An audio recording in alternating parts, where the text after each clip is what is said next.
a PR stunt that cost an innocent man's life. A cryptocurrency PR publicity stunt organized by a social networking site has reportedly cost a Sherpa's life who helped lead a team up Mount Everest. For their upcoming cryptocurrency offering, social networking site Ask FM thought they needed something different to draw attention from the public. On May 14th, the social networking site sent 4 cryptocurrency enthusiasts to climb Mount Everest to bury 2 hardware wallets containing $50,000 worth of their tokens, Ask T. And whoever's got enough cojones to climb the mountain and lucky enough to find the hardware wallets gets to keep them and the Ask T tokens. But why? According to the company's blog post, cryptocurrency offering isn't something fresh anymore, so Ask FM, being one of the world's top 10 social networks and world's largest Q&A platform, can definitely afford to make symbolic statements and draw attention. However, the whole thing wasn't such a smooth climb, as Ask FM's post mentioned that 2 of the climbers were stranded at above 7,000 meters with no reserve oxygen until they were rescued by air response on the second day. Well, lucky them. One Sherpa wasn't so lucky. He reportedly went missing at about 7,900 meters when the team was descending down the mountain, and he never made it down. In an interview with the Financial Times, Ask FM CEO Max Sarek admitted the event was tragic and horrifying, but said the company should not be blamed for it. Instead, the Sherpa's death should be directed to the company that represented him. The CEO was later asked if he had felt his campaign had gone too far. Sarek said he didn't think there was much a difference between ICO marketing and standard marketing stunts, therefore his company should not be blamed for a stunt that went wrong. Tomu Sapiens, what do you guys think? Don't do these at home. Escape artist needs help to escape after being buried alive. Bungling UK escapologist Anthony Britton had yet another lucky escape last week when his latest death-defying stunt literally left him gasping for air. Britton's latest charity fundraising stunt, Escape for Life, Buried Alive, involved him attempting to escape from a grave, a trick that even the great Harry Houdini once tried and failed.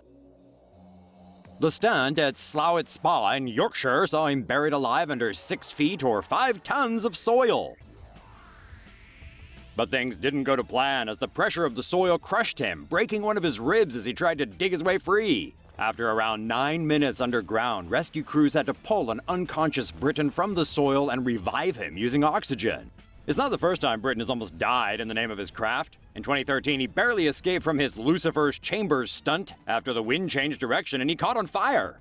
A relieved Britton says he will now take a few weeks to recover before deciding upon his next move. May we suggest retirement? Chinese rooftop climber fails at roof climbing. A Chinese climber's feelings were crushed, along with some other stuff, when he tried to scale a tall building for some selfies. Wu Yongning was apparently known for making roof-topping videos and had quite a few followers on China's Twitter knockoff Weibo.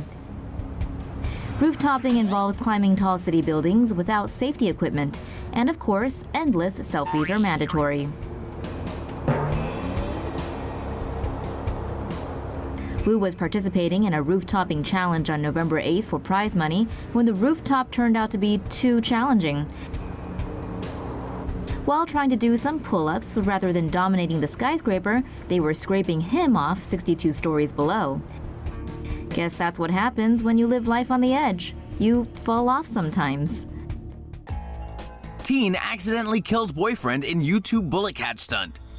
The life of a young couple with dreams of family and fame morphed into a nightmare, fast as a speeding bullet. 19-year-old Mona Lisa Perez and 22-year-old Pedro Ruiz began a YouTube channel in March and believed a show about their lives would be their ticket to a lifetime of money, recognition, and partying. Parents of a 3-year-old girl with a baby boy on the way, Mona Lisa would turn the camera on herself to share the details of their day-to-day life. Meanwhile, Pedro, a longtime amateur daredevil, according to his family and friends, would attempt different crazy stunts on camera to really grab eyeballs. His latest brilliant idea? A bullet catch. On June 26th, Pedro convinced Mona Lisa to shoot him from point-blank range, an encyclopedia the only thing separating him from the gun. Hours before they planned to pull it off, she teased the stunt on Twitter, saying they were probably going to shoot the most dangerous video ever. Aiming a .50 caliber Desert Eagle pistol at her boyfriend's chest with their daughter watching, Mona Lisa pulled the trigger, and with that, their future went up in smoke. Pedro died at the scene. Arrested on charges of second-degree manslaughter, Mona Lisa may face up to 10 years behind bars. Pedro's family is standing by her, his aunt calling it a tragic and heartbreaking incident. His aunt claims Pedro told her of his plan the day before, and when she asked him why, he reportedly told her, "Because we want more viewers, we want to get famous." Man who flew balloon chair over Calgary fined for stunt. Buckled in by a dream and tied to 120 helium balloons, then 26-year-old Daniel Boria dared to ask the age-old question, how high can one man fly? Well, turns out about 14,000 feet in that contraption. On July 5th of 2015, Boria hopped into his green lawn chair and let the rainbow-colored industrial-sized balloons carry him up, and away. It looked like something out of a movie, and in this case, it actually was. Boria's idea was inspired by Disney and Pixar's animated film, Up. Boria flew so high he claims to have seen a Boeing 747 pass underneath him. A frightening thought, considering air traffic control found out about the stunt the same way everyone else on the ground did. Yikes! Boria originally had plans of parachuting into the Calgary Stampede chuck wagon races, but admits he wasn't strapped into his personal flying machine very securely. So, when the untamable wind started blowing him off course, Boria decided to bail out early, just to be safe. He expected a soft landing, but awaiting him on the ground were the flashing blue and red lights of authorities waiting to arrest him.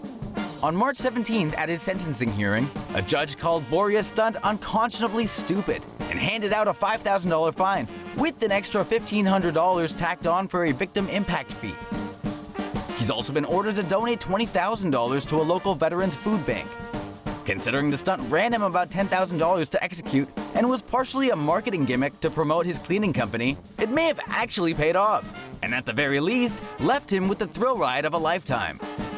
What's next for the balloonatic? Believe it or not, his eyes are staring even higher in the sky, with a mission plan to take his lawn chair to space, roughly 140,000 feet up. Talk about tasting rare air. This guy's nuts. Artist lives inside rock for 1 week surrounded by his own excrement. Ever heard of French performance artist Abraham Poincheval? He's well known for his feats of endurance, like traversing the Rhone River inside a large corked plastic bottle, or spending 6 days on a platform 20 meters into the air just outside a Paris train station. And then there was the time he lived 2 weeks inside a stuffed bear in a museum. So after all those wacky stunts, how does one raise the bar, so to speak? By spending 7 days inside a massive 12-ton rock. That's how. On February 22nd, with the eyes of the world watching, Poincheval stepped into the human-shaped hole carved into the rock, where he would sit and wait for a week. The aim of his stunt is to discover how the unique experience will transform his perception of time and space. In there, he's got food supplies of water, soup, and dried meat, and enough room to keep a diary of his experience. Compared to his previous stunts, this one sounds kind of blasé, doesn't it? Not so fast, naysayers. Things get a little more interesting when you realize he's gotta go potty at some point. Poincheval will be using water bottles to collect his pee, and there's a container for him to tend to his bigger business. TomoNews fan Snowmons had a great idea for how to spice up the stunt, so here you go, Snowmons. Instead of eating soup and jerky, what if Poincheval ate only burritos and laxatives? What an explosive twist that would have been. If he survives his week in the rock, which he probably will, Poincheval says his next feat of endurance will be to sit on a dozen eggs for 4 weeks, waiting for them to hatch. Try to top that, David Blaine.